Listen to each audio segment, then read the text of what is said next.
Que a graça e a paz do Senhor Jesus seja convosco. Olá, eu sou Lucas Neto, servo do Senhor Jesus, separado para o Evangelho de Cristo, segundo a misericordiosa vontade do Senhor, nosso Deus. Bem-vinda e bem-vindo a mais um culto racional, Palavra do Senhor. Um culto dedicado e consagrado ao nosso Deus. Um culto em que nos apresentamos como sacrifício vivo, santo e agradável ao Senhor. Vamos então dar início ao nosso culto racional, Palavra do Senhor. Por gentileza, abra sua Bíblia no Evangelho de Jesus, descrito por João no capítulo 12, versículos 20 ao 36. Diz assim a palavra do Senhor. Entre os que tinham ido adorar a Deus na festa da Páscoa, estavam alguns gregos.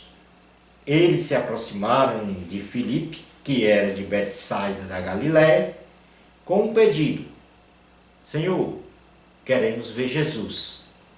Filipe foi dizê-lo a André, e os dois juntos o disseram a Jesus. Jesus respondeu: chegou a hora de ser glorificado o Filho do Homem. Digo-lhes verdadeiramente que se o grão de trigo não cair na terra e não morrer, continuará ele só, mas se morrer, dará muito fruto.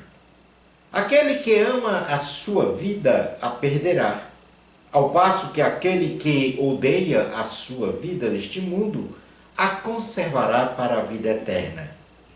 Quem me serve precisa seguir-me, e de onde estou, o meu servo também estará. Aquele que me serve, meu Pai o honrará. Agora meu coração está perturbado. E o que direi? Pai, salva-me desta hora. Não, eu vim exatamente para isto, para esta hora. Pai, glorifica o teu nome. Então veio uma voz do céu. Eu já o glorifiquei e o glorificarei novamente. A multidão que ali estava e a ouviu, disse que tinha trovejado. Outros disseram que um anjo lhe tinha falado. Jesus disse: esta voz veio por causa de vocês, e não por minha causa. Chegou a hora de ser julgado este mundo. Agora será expulso o príncipe deste mundo. Mas eu, quando for levantado da terra, atrairei todos a mim. Ele disse isso para indicar o tipo de morte que haveria de sofrer. A multidão falou: a lei nos ensina que o Cristo permanecerá para sempre. Como podes dizer, o Filho do Homem precisa ser levantado? Quem é esse Filho do Homem? Disse-lhes então Jesus: por mais um pouco de tempo a luz estará entre vocês. Andem enquanto vocês têm a luz, para que as trevas não os surpreendam. Pois aquele que anda nas trevas não sabe para onde está indo. Creiam na luz, enquanto vocês a têm, para que se tornem filhos da luz. Terminando de falar, Jesus saiu e ocultou-se deles. Palavra do Senhor, graças a Deus. Vamos continuar na presença do Senhor agora em oração. Eterno Deus, Pai, Filho e Espírito Santo, estamos na Tua presença para ouvir a Tua palavra. Uma palavra que vai nos dá a condição de entendermos o que é o reino dos céus. Uma palavra que vai nos dar a compreensão total do que é se relacionar com um Deus poderoso, maravilhoso, que nos ama, independente do que somos e do que temos. Fala conosco, Senhor, no dia de hoje, que o nosso coração esteja aberto para receber uma palavra de alegria, uma palavra de salvação, uma palavra de vida eterna. É no nome do Senhor Jesus que nós oramos com fé. Amém. O tema do sermão de hoje tem como título Sementes do Amanhã. Vou repetir o título do nosso tema do sermão de hoje: Sementes do Amanhã.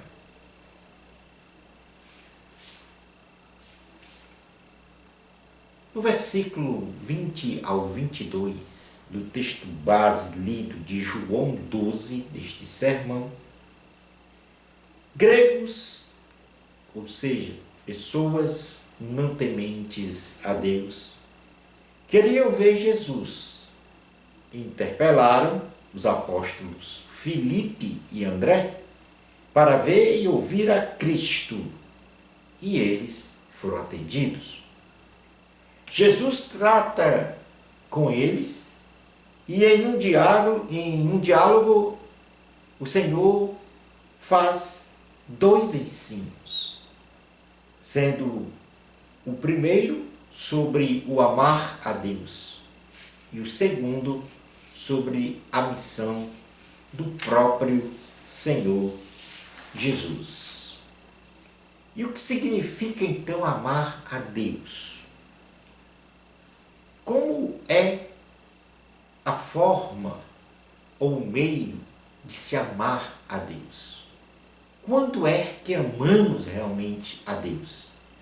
E nós podemos dizer que nós temos 3 pontos em que há uma explicação explícita do que é amar a Deus.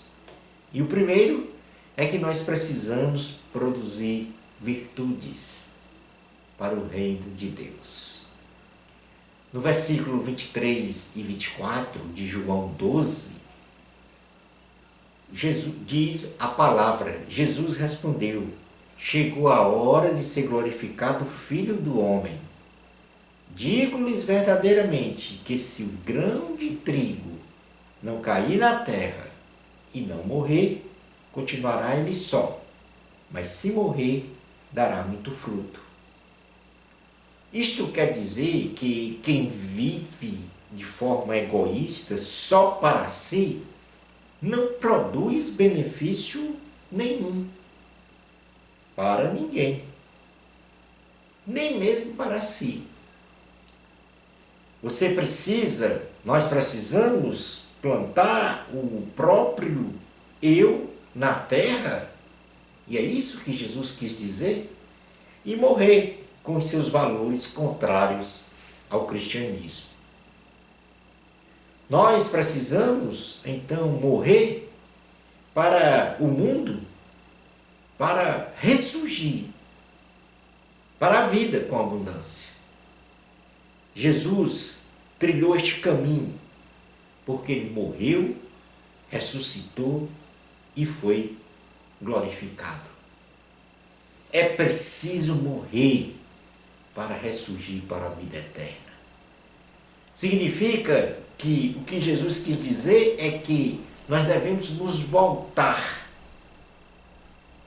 ou nos voltarmos, melhor dizendo, para produzir virtudes para o reino de Deus. Isto é amar a Deus. Produzir virtudes para o reino de Deus. Um segundo fator que nos coloca na condição de amar a Deus é não amar o mundo.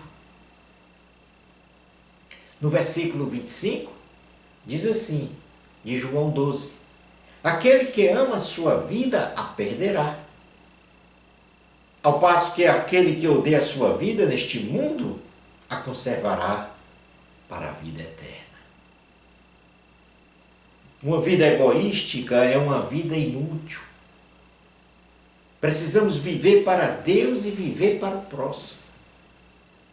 As coisas que estão no mundo, e quando nós estamos falando aqui do mundo, nós não estamos falando do mundo físico, nós estamos falando do mundo social, com seus valores. E nesse sentido, as coisas que estão no mundo, elas nos oprimem, nos deprimem, nos destroem. Ame as coisas de Deus. Viva uma vida piedosa cristã. E o que é viver uma vida piedosa cristã? É amar as coisas de Deus. Ter prazer nas coisas de Deus. No viver com Deus.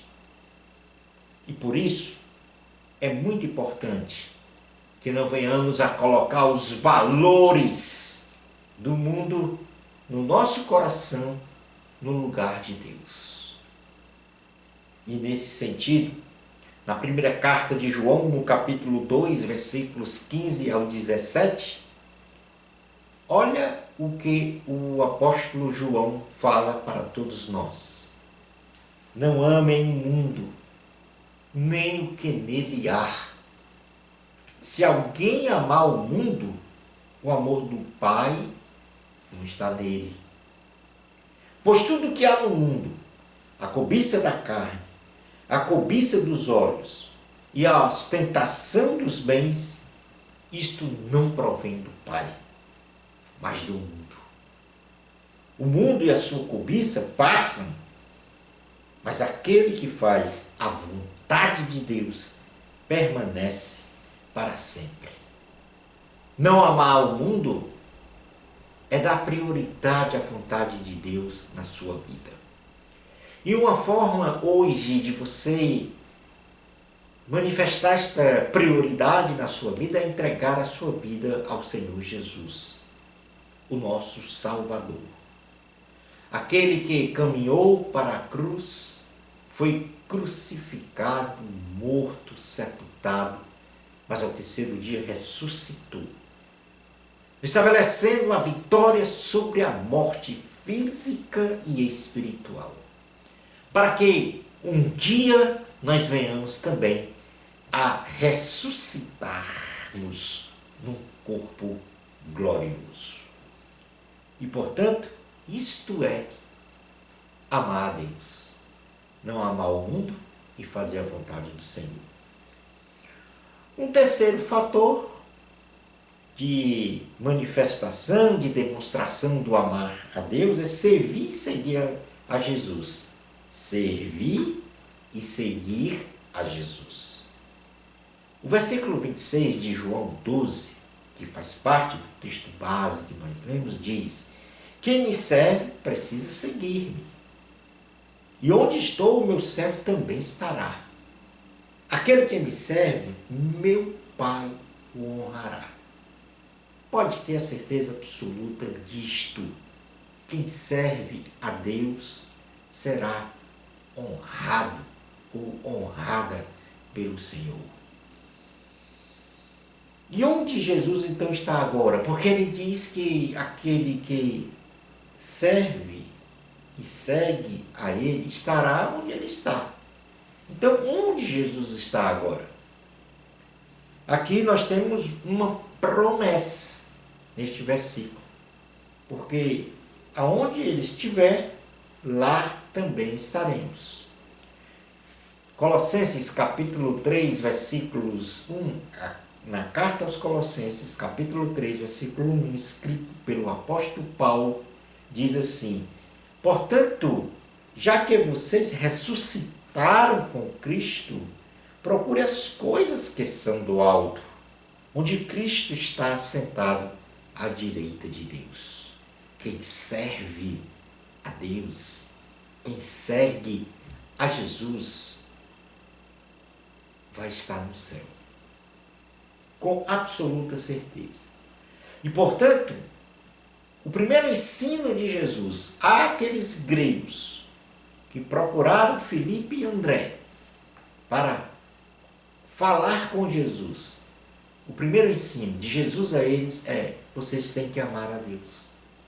E este ensino, ele é então estendido a todos nós, a todos os seres humanos, que devem abrir o seu respectivo coração para que Jesus possa adentrar e aí você manifestar este amor ao Senhor. E este amor é manifestado quando produzimos virtudes para o reino de Deus. Quando não amamos o mundo, quando servirmos e seguirmos a Jesus.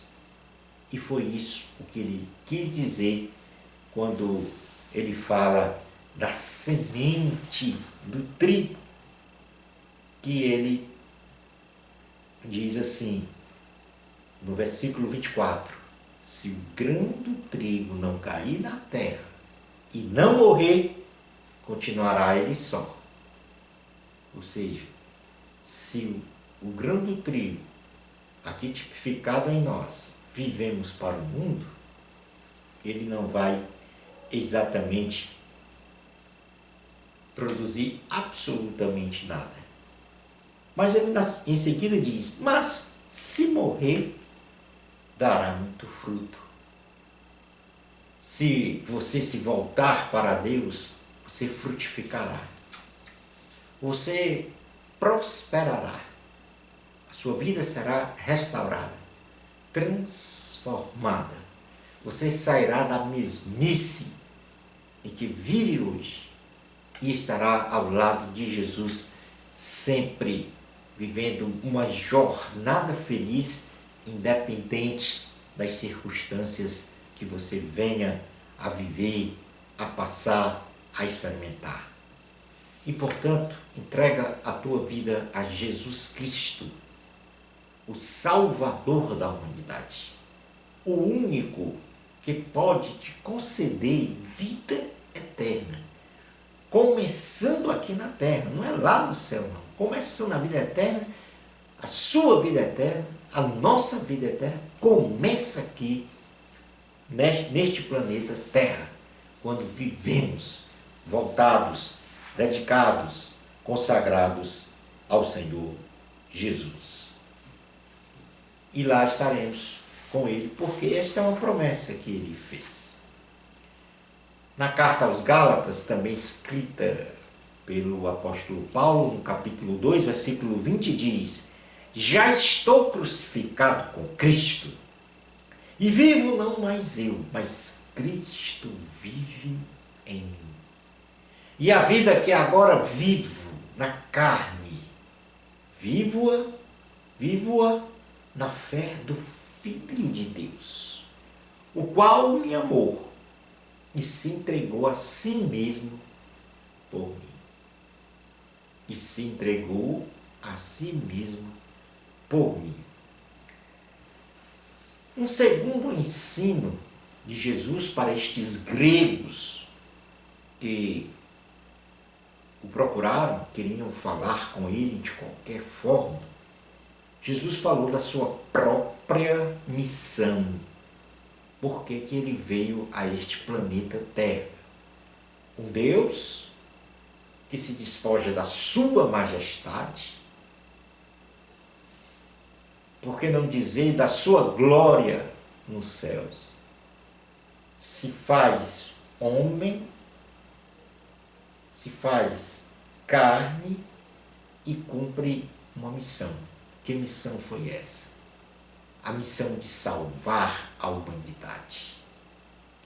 A missão de perdoar os pecados da humanidade, que vive separado de Deus. A humanidade vive separada de Deus por causa do pecado. Mas em Jesus ocorre a reconciliação. E, portanto, Nesta carta aos Gálatas, capítulo 2, versículo 20, repito, ele diz no final: o Filho de Deus, Jesus Cristo, o qual me amou e se entregou a si mesmo por mim. Nesta missão de Jesus, ele mostra àqueles gregos e também a nós, através desta palavra, que antes de manifestarmos qualquer amor a Ele, de nós para Ele, Ele nos amou primeiro. No versículo 27 de João 12, é o texto lido no sermão, diz assim: agora meu coração está perturbado. E o que direi? Pai, salva-me desta hora.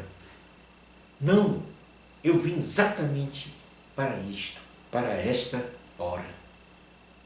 Jesus, em sua humanidade, estava angustiado, isto por causa da sua crucificação, que estava bem próxima, da sua morte na cruz, que estava para acontecer. Ele pedia ao Pai eterno, ou seja, a Deus, para salvá-lo deste martírio.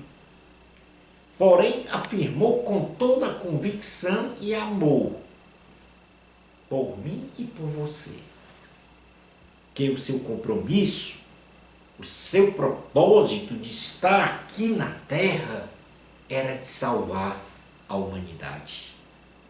Jesus nos amou primeiro e foi obediente, cumprindo então a vontade do Pai. Na primeira carta de João, capítulo 4, versículos 18 ao 19, diz assim a palavra do Senhor: no amor não há medo. Então veio uma voz do céu: eu já o glorifiquei e o glorificarei novamente. A multidão que ali estava e a ouviu, disse que tinha trovejado. Outros disseram que um anjo lhe tinha falado. Jesus disse: esta voz veio por causa de vocês e não por minha causa. A voz que veio do céu, ela veio para fortalecer o Senhor Jesus em seus sentimentos e angústias, já que ele teria dito que estava angustiado.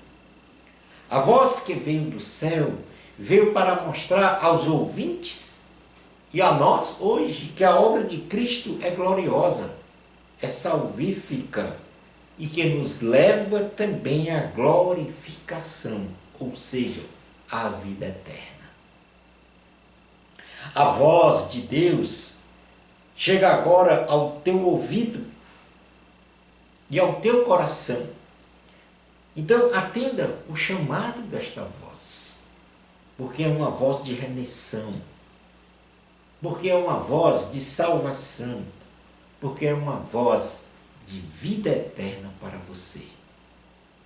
E você precisa dar este crédito a Jesus, que um dia, na cruz do Calvário, derramou seu sangue, o seu nobre e puro sangue, sem pecado, sem qualquer contaminação ou mancha do pecado, para perdoar os nossos pecados, nos salvar, nos conceder a vida eterna. No Evangelho de Jesus, segundo escreveu João, no capítulo 15, versículos 8 ao 9, diz: meu Pai é glorificado pelo fato de vocês darem muito fruto, e assim serão meus discípulos. Como o Pai me amou, assim eu os amei. Permaneçam então no meu amor. Nós temos também nesta missão de Jesus a sua obra redentora e salvadora. Então, Jesus explica a sua missão dizendo que ele nos amou primeiro. Deus nos amou primeiro. Segundo, que a glorificação de Cristo é a nossa glorificação. nesta missão de Jesus. E que a obra redentora e salvadora de Cristo, ele explicitou nos versículos 31 ao 36, quando disse: chegou a hora de ser julgado este mundo. Agora será expulso o príncipe deste mundo. Mas eu, quando for levantado da terra, atrairei todos a mim. Ele disse isso para indicar o tipo de morte que haveria de sofrer. A multidão falou: a lei nos ensina que o Cristo permanecerá para sempre. Como podes dizer, o Filho do Homem precisa ser levantado? Quem é esse Filho do Homem? Disse-lhes Jesus: por mais um pouco de tempo a luz estará com vocês. Andem enquanto vocês têm a luz, para que as trevas não os surpreendam.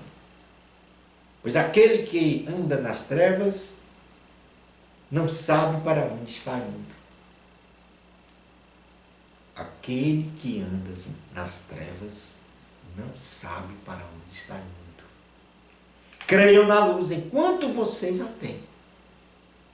Creiam na luz enquanto vocês a têm, para que se tornem filhos da luz.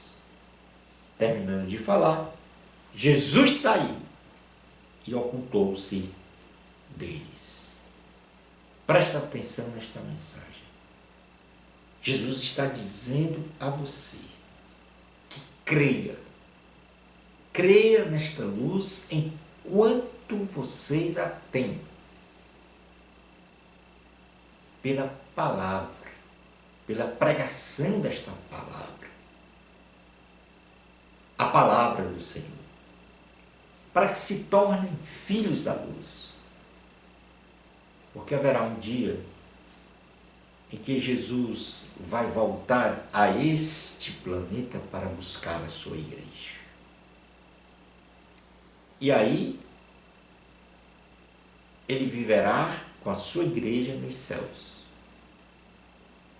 E aqueles que aqui estiverem estarão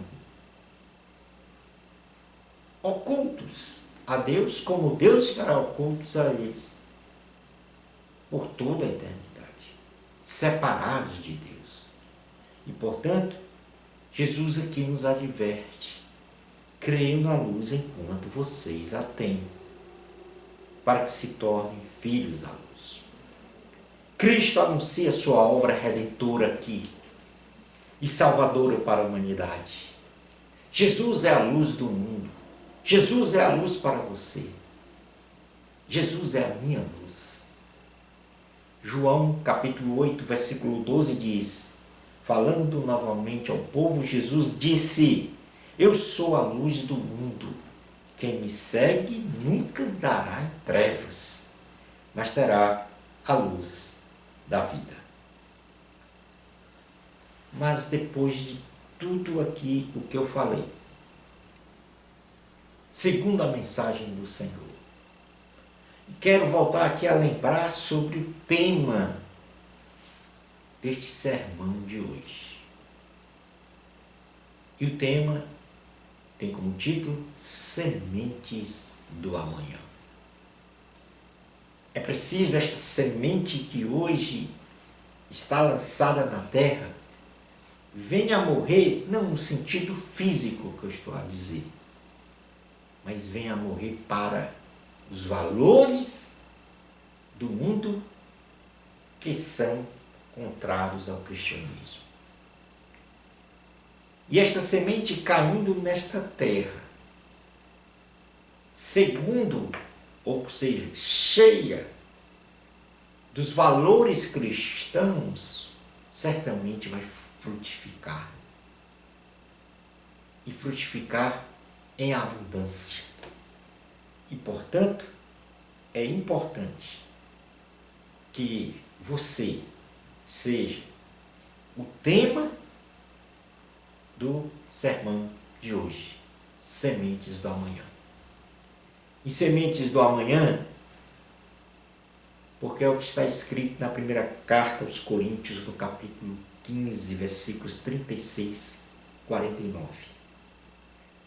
É um pouco extenso, mas peço agora a você que não se distraia com absolutamente nada no seu ambiente que você está e que ouça com atenção, para que esta palavra chegue no seu coração e você compreenda o que é ser sementes do amanhã.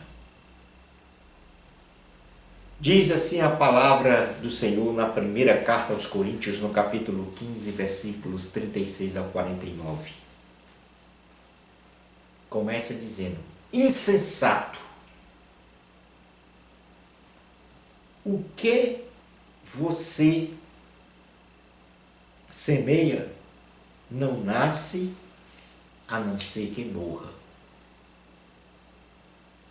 Quando você semeia, não semeia o corpo que virá a ser, mas apenas uma simples semente, como de trigo ou de alguma outra coisa.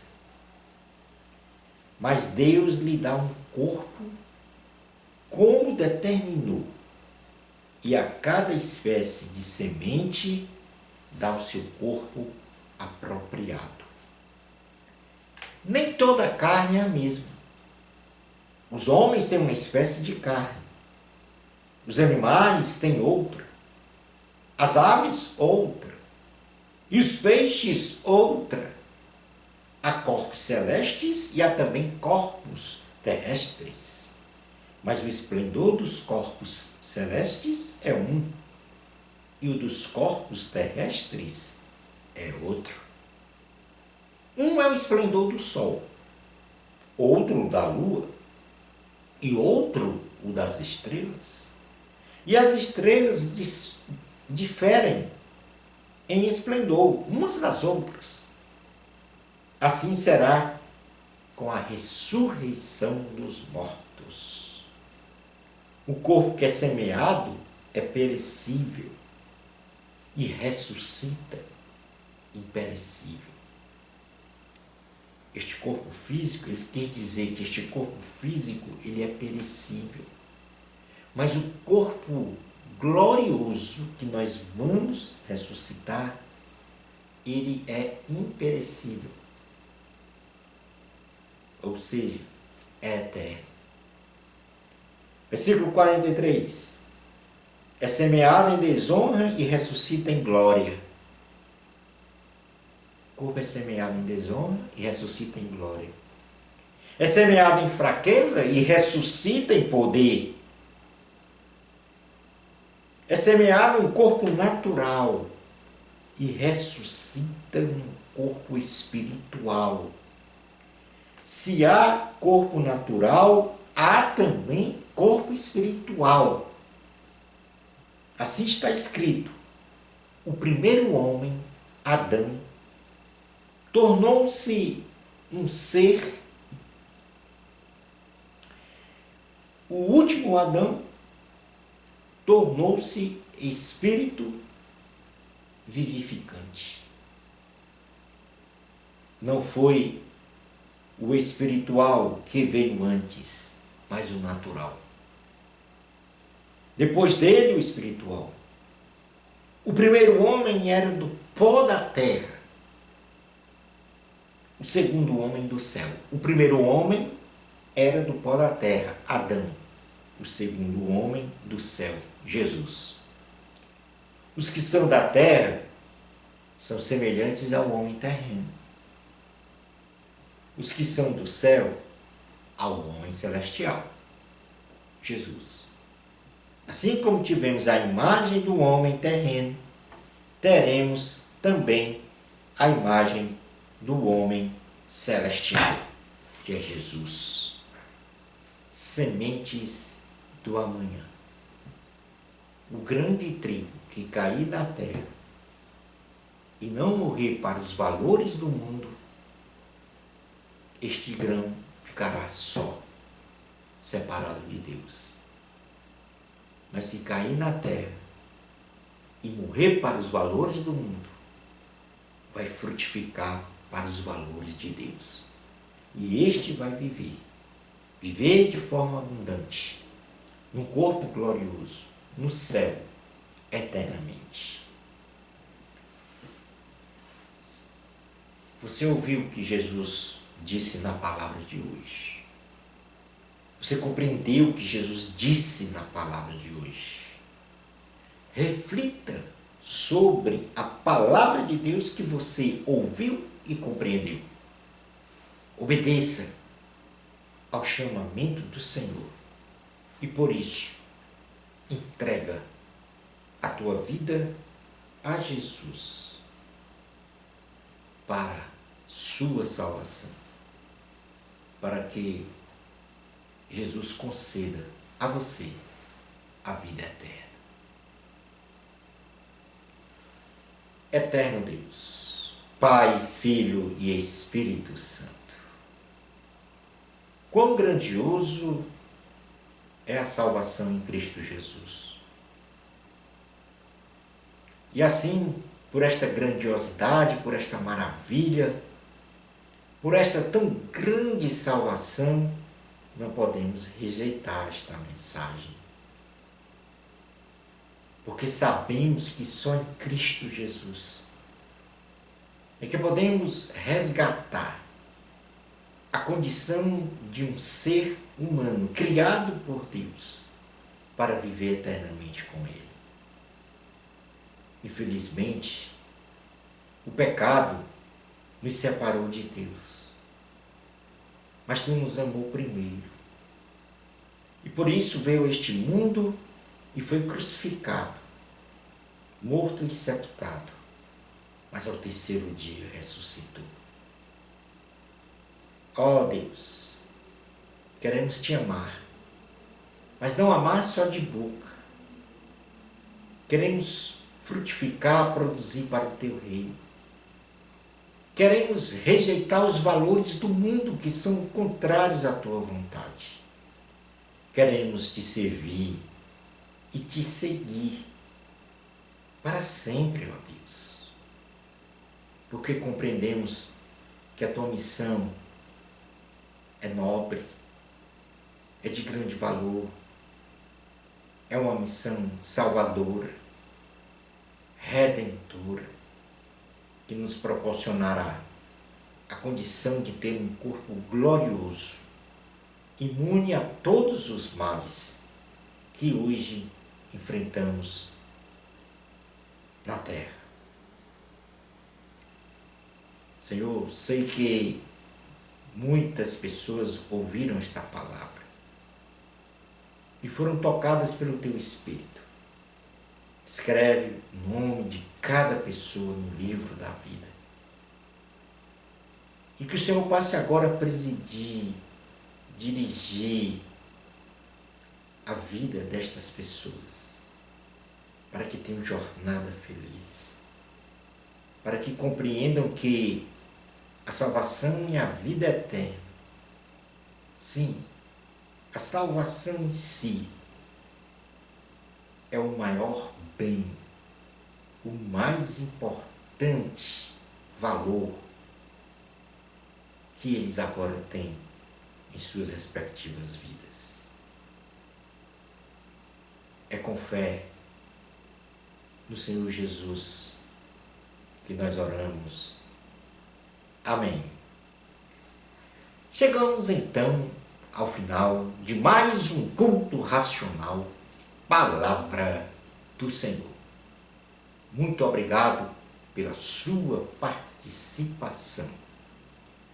Bênçãos especiais de Jesus para você. Amor a Cristo. A glória sempre é de Deus. Até ao nosso próximo culto racional, Palavra do Senhor. Isto, se Deus permitir.